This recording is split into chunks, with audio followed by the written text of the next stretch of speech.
السلام علیکم پیارے دوستو، ایسے ہی سچے واقعات سننے کے لیے ہمارے چینل اسلام میں نور کو ضرور سبسکرائب کر لیں۔ بسم اللہ الرحمن الرحیم۔ پیارے دوستو، پچھلی ویڈیو میں ہم نے بنو مستلق کی خریج لڑائی کے واقعے کو بیان کیا تھا، تو اس کے آگے کا واقعہ بیان کرتے ہیں۔ حضرت عائشہ رضی اللہ عنہا پر گندہ الزام۔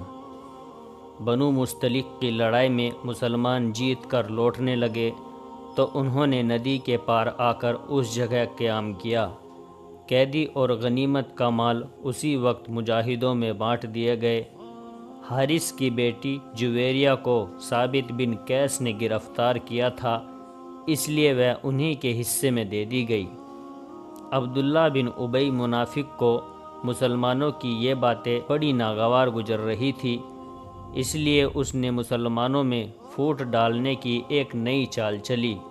اس کے لیے اس نے تمام ساتھی منافقوں کو ہوشیار کر دیا۔ جب آپ وہاں سے واپس آنے لگے تو قافلوں کو اب واپس چلنا تھا۔ قافلوں کے لوگ جیسے جیسے تیار ہوتے چلتے رہتے تھے، سینکڑوں بلکہ ہزاروں اونٹ ہوتے تھے، چلتے ہوئے بھی گھنٹوں لگا کرتے تھے۔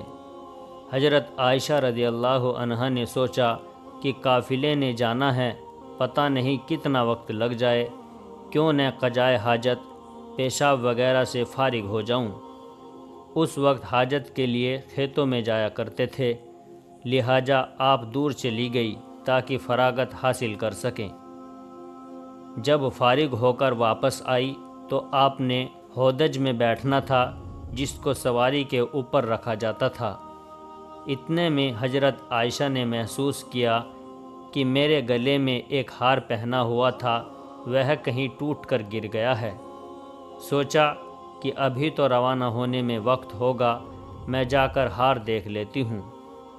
جب ہار ڈھونڈنے واپس تشریف لے گئی، پیچھے صحابہ اکرام نے سوچا کہ حضرت عائشہ رضی اللہ عنہا واپس تو آ ہی گئی تھی، لہٰذا ہودج میں بیٹھ گئی ہوں گی، اس لیے 4-5 آدمیوں نے ہووج کو اٹھا کر اونٹ پر رکھ دیا۔ حضرت عائشہ رضی اللہ عنہا عمر کم تھی اور وزن بھی کم تھا، 4-5 آدمی اٹھانے والے تھے تو ان کو پتہ بھی نہ چلا کہ آپ اندر بیٹھی ہوئی ہیں یا نہیں۔ اب قافلوں کے لوگ تو وہاں سے چلے گئے۔ جب حضرت عائشہ رضی اللہ عنہا واپس آئی تو دیکھا کہ وہ جگہ تو خالی ہے اور قافلہ جا چکا ہے۔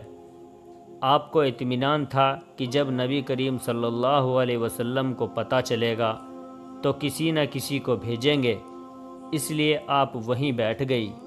تھوڑی دیر کے بعد نیند غالب آ گئی، لہٰذا اپنے اوپر چادر ڈال لی اور سو گئی۔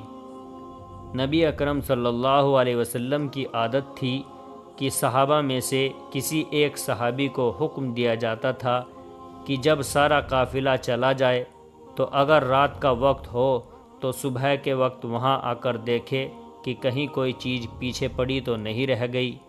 لہٰذا ایک بدری صحابی حضرت صفوان رضی اللہ عنہ کو نبی اکرم صلی اللہ علیہ وسلم نے اس کام پر لگایا تھا۔ وہ صحابی جب اس جگہ پر آئے تو کسی کو اس جگہ پر لیٹا ہوا پایا۔ قریب آئے تو انہوں نے پہچان لیا کہ یہ تو نبی اکرم صلی اللہ علیہ وسلم کی بیوی حضرت عائشہ ہیں۔ انہوں نے اونچی آواز میں انا للہ و انا الیہ راجعون پڑھا۔ ان صحابی کی آواز سن کر حضرت عائشہ رضی اللہ عنہا کی آنکھ کھلی۔ آپ نے جو چادر اپنے اوپر ڈالی ہوئی تھی اس سے اپنے اوپر پوری طرح ڈھانپ لیا۔ ان صحابی نے آپ کے لیے اونٹ کو بٹھایا، آپ رضی اللہ عنہا اونٹ پر بیٹھ گئی۔ ان صحابی نے مہار پکڑی اور چل پڑے، یہاں تک کہ جب وہ قافلے کے پاس پہنچے تو قافلے میں جو منافق موجود تھے انہوں نے دیکھا تو کہنے لگے کہ اس میں تو کچھ نہ کچھ بات ہوگی۔ منافق لوگ تو پہلے ہی ایسے موقع کی تلاش میں رہتے تھے کہ جس سے مسلمانوں کو پریشان کر سکے اور نبی اکرم صلی اللہ علیہ وسلم کو تکلیف پہنچا سکے، لہٰذا باتیں کرنے کا موقع مل گیا اور یہ منافق کہنے لگے کہ حضرت عائشہ رضی اللہ عنہا نے ان صحابی کے ساتھ گندا کام کیا ہے، اسی وجہ سے وہ قافلے کے پیچھے رہ گئی تھی۔ لہٰذا جب مدینہ پہنچے تو نبی اکرم صلی اللہ علیہ وسلم کو اس بات کا پتہ چلا کہ منافق لوگ حضرت عائشہ پر ایسا گندا الزام لگا رہے ہیں۔ آپ صلی اللہ علیہ وسلم کو بڑا صدمہ ہوا، لوگوں میں یہ بات پھیلنا شروع ہو گئی۔ حضرت عائشہ رضی اللہ عنہا فرماتی ہے کہ میں قافلے سے واپس آ کر 1 مہینے تک بیمار رہی اور کمزور بھی ہو گئی۔ ایک دن میں ایک صحابیہ حضرت ام مستح رضی اللہ عنہا کے ساتھ قضائے حاجت، پیشاب وغیرہ کے لیے رات کو باہر کھیتوں کی طرف نکلی۔ راستہ چلتے ایک جگہ پر ان صحابیہ رضی اللہ عنہا کو ٹھوکر لگی۔ انہوں نے اپنے بیٹے کو بد دعا دی۔ میں نے کہا، تم اپنے بیٹے کے لیے بد دعا کیوں کر رہی ہو؟ وہ کہنے لگی، تمہیں پتہ نہیں کہ وہ تمہارے بارے میں کیا باتیں کر رہا ہے؟ میں نے پوچھا کہ کیا بات کر رہا ہے؟ اس وقت انہوں نے ساری تفصیل بتا دی کہ آپ کے بارے میں سارے شہر میں ایسی گندی گندی باتیں ہو رہی ہیں۔ حضرت عائشہ رضی اللہ عنہا فرماتی ہے کہ جب میں نے یہ باتیں سنی تو میرے دل پر صدمہ ہوا۔ میں گھر آئی اور نبی اکرم صلی اللہ علیہ وسلم کا انتظار کرنے لگی۔ جب آپ صلی اللہ علیہ وسلم مسجد سے واپس آئے تو میں آپ کے سامنے آئی اور سلام کیا۔ آپ نے سلام کا جواب دیا مگر چہرہ دوسری طرف کر لیا۔ میں دوسری طرف سے آئی مگر نبی اکرم صلی اللہ علیہ وسلم نے اپنی نگاہیں دوسری طرف کر لی۔ آپ کی خاموش نگاہوں نے مجھے بہت ساری باتیں سکھا دی کہ اس وقت محبوب کی طبیعت پر بوجھ ہے اور آپ کوئی بات نہیں کرنا چاہتے ہیں۔ میں نے سوچا کہ چلو میں اپنے ماں باپ کے گھر چلی جاتی ہوں تاکہ صحیح حالت کا پتہ چل سکے کہ میرے بارے میں کیسی کیسی باتیں کی جا رہی ہیں۔ میں نے گھر جانے کی اجازت چاہی تو اللہ کے رسول صلی اللہ علیہ وسلم نے اشارے سے فرما دیا کہ ہاں چلی جاؤ۔ فرماتی ہے کہ جب میں گھر پہنچی تو میری امی نے دروازہ کھولا۔ میں نے دیکھا کہ میری امی کی آنکھیں رو رو کر لال ہو چکی ہیں، پریشان چہرے کے ساتھ کھڑی ہے۔ میں نے پوچھا، امی کیا ہوا؟ امی خاموش رہی، کوئی جواب نہ دیا، آنکھوں سے آنسو ٹپکنا شروع ہو گئے۔ میں نے پوچھا، امی میرے ابو کدھر ہیں؟ انہوں نے چارپائی کی طرف اشارہ کر دیا۔ میں نے دیکھا کہ میرے ابو حضرت ابو بکر صدیق رضی اللہ عنہ چارپائی پر بیٹھے قرآن پڑھ رہے ہیں۔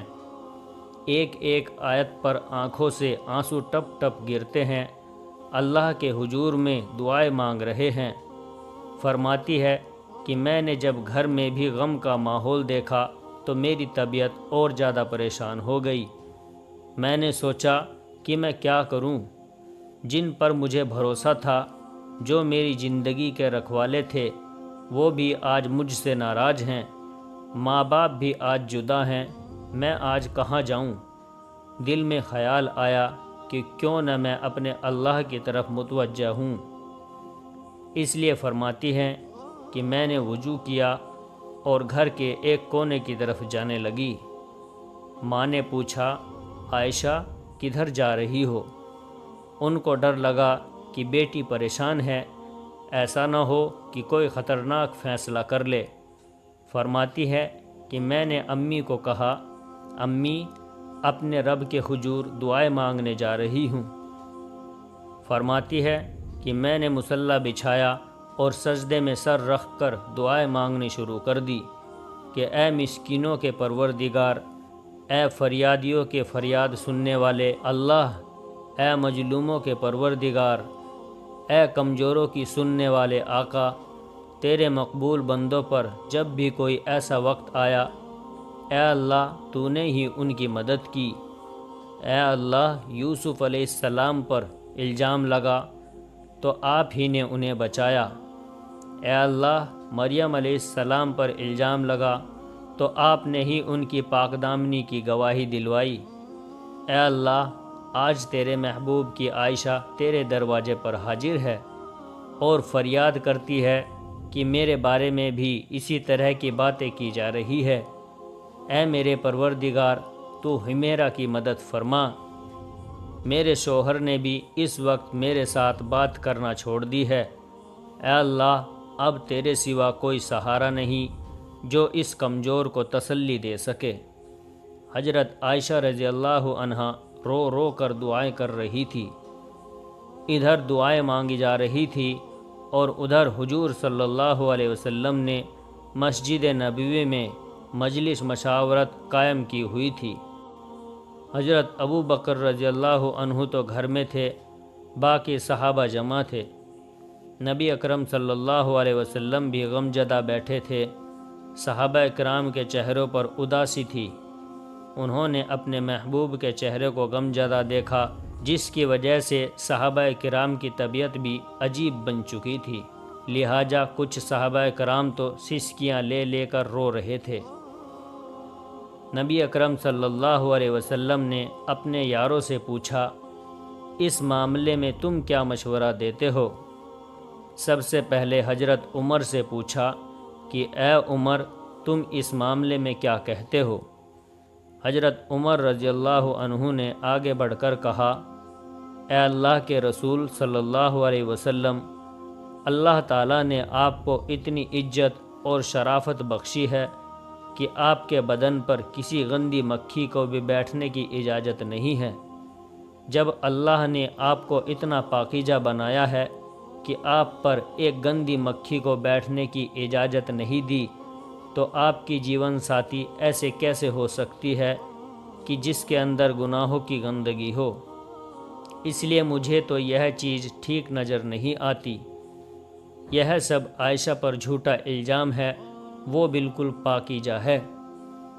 نبی اکرم صلی اللہ علیہ وسلم نے حضرت عثمان رضی اللہ عنہ سے پوچھا کہ اے عثمان، تم بتاؤ کیا معاملہ ہو سکتا ہے؟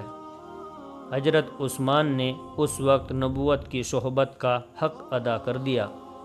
عرض کیا، اے اللہ کے رسول صلی اللہ علیہ وسلم، اللہ تعالیٰ نے آپ کو ایسا بنایا کہ بادل آپ کے سر پر سایہ کیے رہتا ہے، آپ کا سایہ زمین پر نہیں پڑتا کہ ایسا نہ ہو کہ کسی کا قدم آپ کے سائے پر پڑ جائے۔ جب اللہ تعالیٰ نے آپ کے ادب کا اتنا لحاظ فرمایا کہ کسی غیر کے قدم آپ کے سائے پر نہیں پڑ سکتے، تو یہ کیسے ممکن ہو سکتا ہے کہ کسی کو آپ کی محترم بیوی پر قدرت حاصل ہو جائے کہ وہ ان کے ساتھ غلط کام کرے؟ لہٰذا یہ چیز تو ہمارے وہم و گمان سے بھی باہر ہے۔ ان کی بات سن کر نبی اکرم صلی اللہ علیہ وسلم خاموش ہو گئے۔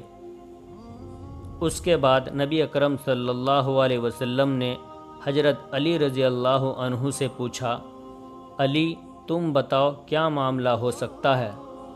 حضرت علی نے عرض کیا، اے اللہ کے نبی، ایک بار آپ کے جوتے میں گندگی لگی ہوئی تھی، آپ چاہتے تھے کہ پہن لے، مگر اللہ نے جبریل علیہ السلام کو بھیج کر آپ کو اطلاع دے دی تھی کہ آپ کے جوتے کے ساتھ گندگی لگی ہوئی ہے۔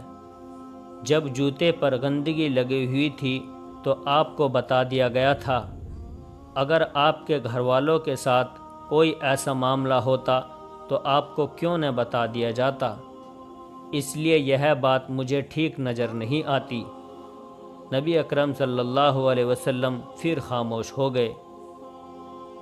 آپ صلی اللہ علیہ وسلم کی اداسی دیکھ کر حضرت علی دوبارہ کہنے لگے کہ اے اللہ کے نبی، اگر آپ کی طبیعت بہت زیادہ غمزدہ ہے تو آپ چاہیں تو عائشہ کو طلاق دے دیں، آپ کے لیے بیویوں کی کون سی کمی ہے؟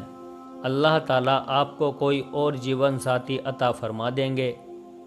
ان کی یہ بات سن کر حضرت عمر رضی اللہ عنہ تڑپ اٹھے اور کھڑے ہو گئے۔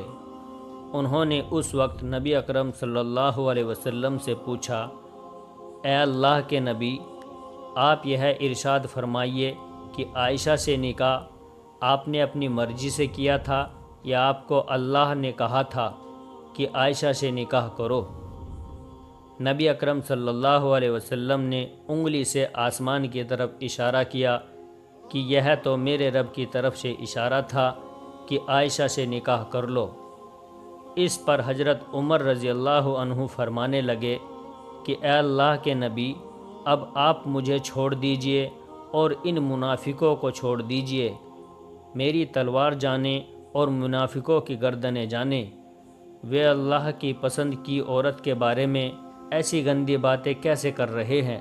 یہ نہیں ہو سکتا۔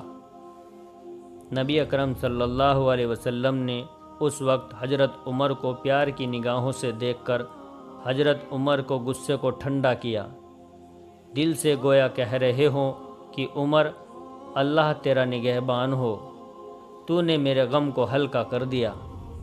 نبی اکرم صلی اللہ علیہ وسلم کی طبیعت کو اطمینان آ گیا۔ آپ اٹھے اور مجلس ختم ہو گئی۔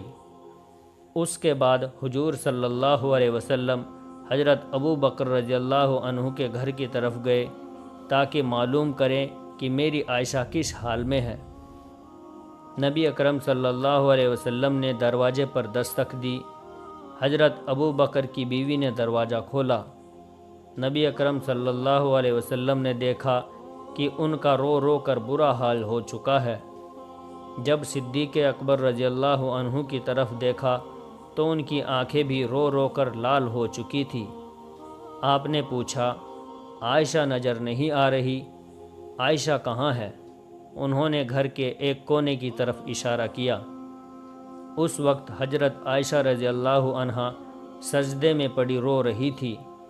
بعد میں حضرت عائشہ رضی اللہ عنہا فرماتی ہیں کہ محبوب صلی اللہ علیہ وسلم جب تشریف لائے تھے تو میرے دل میں بات آئی تھی کہ میں اسی وقت آپ صلی اللہ علیہ وسلم کے قدموں میں چمٹ جاؤں اور جی بھر کر رو لوں کہ میرے ساتھ یہ کیا معاملہ پیش آ رہا ہے، مگر میرے دل نے کہا، عائشہ، تو نے اپنے رب کے سامنے اپنی فریاد بیان کر لی ہے، اب اپنے رب سے ہی مانگ لے، تیرا رب تیرا نگہبان ہوگا۔